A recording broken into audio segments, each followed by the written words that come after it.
Assalamualaikum warahmatullahi wabarakatuh. Gimana, sehat kabarnya kalian semua? Kembali lagi dengan saya Angga. Kali ini agak beda karena saya nggak di hutan, tapi saya di gudang. Tapi karena dari kemarin tuh ganjal ya, pengen banget ceritain kejadian yang waktu itu ke Pangrango. Yang kalian udah tonton videonya ya. Kita berangkat kan berempat, saya, Ronald, Indra, dan Suci. Nah, di perjalanan itu sangat menyenangkan sekali. Awal perjalanan tidak ada apa-apa, tidak ada kendala. Alhamdulillah cuaca cerah. Tapi pas sore kejadian jam berapa ya, sore jam 5 kita udah hujan tuh, udah turun hujan. Kita udah khawatir gimana caranya puncak tidak kunjung sampai, tidak terlihat gitu ya. Akhirnya kita memutuskan untuk pasang flashlight di trek dalam kondisi hujan deras. Itu pukul 5:17.00 kalau nggak salah ya. Kita udah pikiran dari mana-mana lah, udah kacau gitu ya. Udah nggak sampai puncak, apa masih jauh gitu kan. Nah, disitulah akhirnya kita bangun flashlight, kita ngopi dulu. Hujan tambah deras dan akhirnya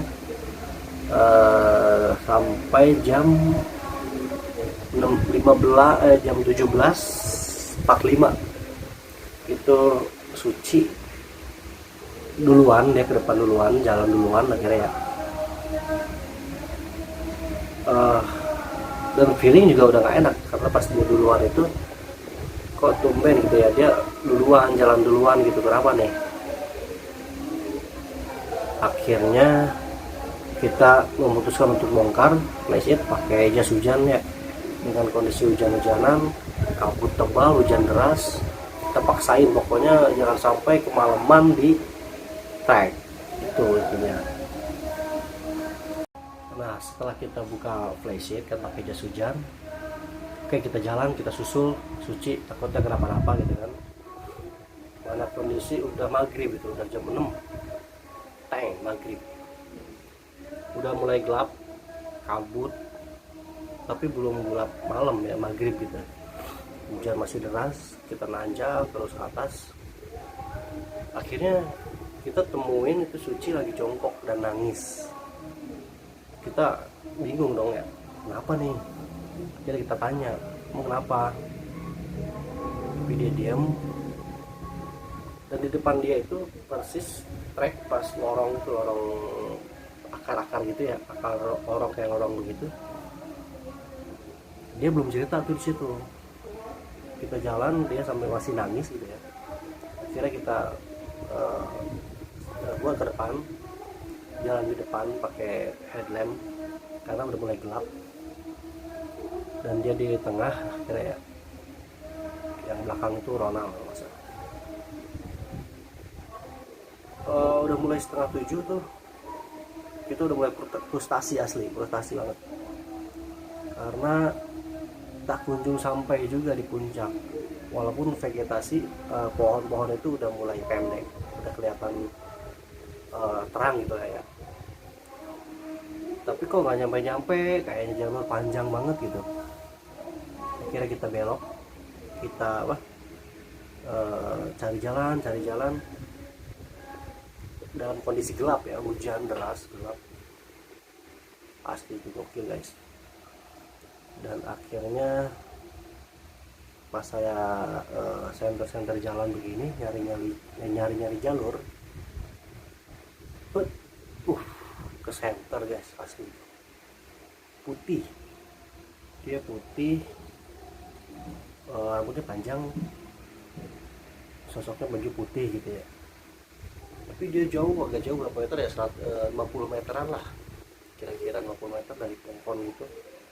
Dari trek ke pohon itu kelihatan banget ke center begitu ya. Pas tengok begini, astagfirullahaladzim gitu saya, mungkin ini penyebab Suci nangis di trek tadi.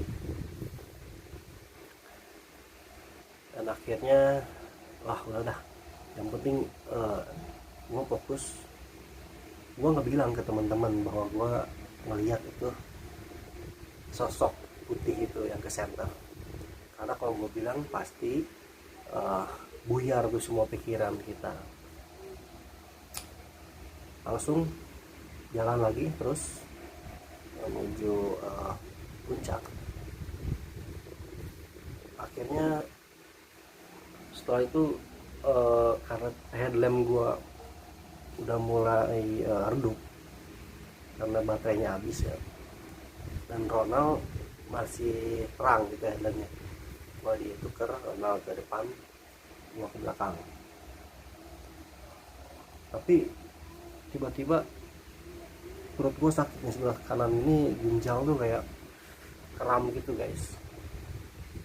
Akhirnya gue istirahat bentar, duduk. Itu kondisi masih di trek ya, masih gelap. Gue udah bingung udah asli. Akhirnya orang ke depan jalan dan gue paling belakang. Di situ juga perasaan udah merinding banget, udah gimana gitu, kayak ngikutin terus nih sosoknya, kayak ngikutin terus. Dan akhirnya di pertigaan, kayak ada pertigaan begini, kita ambil ke kanan nih, yang harusnya ke kiri kayaknya kita ke kanan. Nah ke kanan itu malah kok treknya turun terus, kayak mau jalur turun gitu. Kayaknya bukan ke puncak deh ini, malah kondisi gelap kan nggak kelihatan gitu jalur ya. Itu kondisi basah, hujan, kita kayak turun terus, kok jalan menurun gitu kan. Setelah 100 meteran lah kita jalan, 150-an kali, udah feeling gak enak, udah ngerasa waduh gawat nih gitu kan. Takutnya disasari, dibawa ke mana gitu kan. Tapi pikiran gue sebisa mungkin optimis terus, positif lah ya, jangan terjadi apa-apa. Bismillah kata gue, insya Allah sampai lah puncak. Akhirnya kita mutusin putar balik. Dan setelah putar balik itu kita alhamdulillah nemu pita di pohon itu ya, yang diikat itu. Nah ini kali jalan yang benar. Setelah kita masuk telusurin, dan akhirnya alhamdulillah sampai di puncak Pangrango. Tapi nggak sampai situ, kebingungan kita juga masih berlanjut. Dari puncak itu kita kan mau menuju ke camping di Mandalawangi. Nah kita masih nyari jalan lagi tuh, dari puncak itu bingung Mandalawangi kemana ini. Tapi alhamdulillah sekali jalan dari puncak itu trek yang benar gitu ke Mandalawangi. Dan akhirnya kita sampai, kita nge-camp, baju basah kita ganti, kita bersih-bersih, kita pokoknya udah ampun itu. Dan akhirnya kita ngangetin badan, kita ngopi lagi, masak mie gitu kan. Gak lama, jam 10-an kalau nggak salah ya, 10 malam, di samping kita tuh ada tenda satu dari Bogor juga kalau nggak salah. Jadi kita berdua begini nih, saya ini dari orang lain gitu ya, sendera begini, sebelahan lah. Saya lagi ngopi, tiba-tiba di sebelah kanan itu ada mata merah begitu, di tengah-tengah persis ya, antara tenda saya dan tenda pendaki yang lain ya. Saya lihat kan apa itu, merah lampu atau mata gitu ya. setelah dilihat-lihat bener ternyata itu 2 mata merah, tapi sosoknya pendek seperut lah. Entah itu merinding nih, entah itu jin atau tuyul gitu ya. Jadi posisinya ngeliatin gitu, ngeliatin aja, nggak berani mendekat karena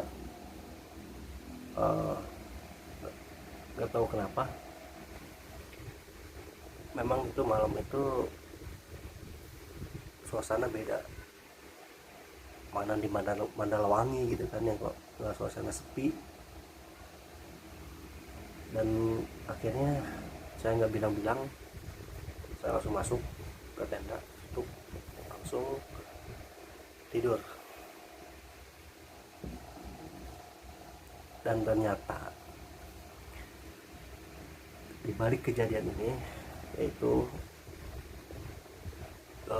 Suci sedang haid. Saya langsung berpikiran ternyata oh ini penyebabnya, karena kan mencium bau amis gitu ya guys. Pantesan diikutin dari trek sampai ke tenda.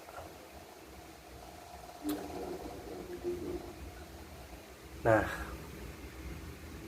tapi alhamdulillah pulangnya itu aman sih guys, nggak ada apa-apa. Jadi kesimpulannya, lebih baik pas haid atau menstruasi itu kalian jangan naik gunung, takutnya ada kejadian seperti ini. Ikutin sampai ke tenda. Guys, thank you. Semoga sehat selalu, salam sejahtera. Sampai ketemu di perjalanan berikutnya, next video. Jangan lupa subscribe, like, and comment, oke? Assalamualaikum.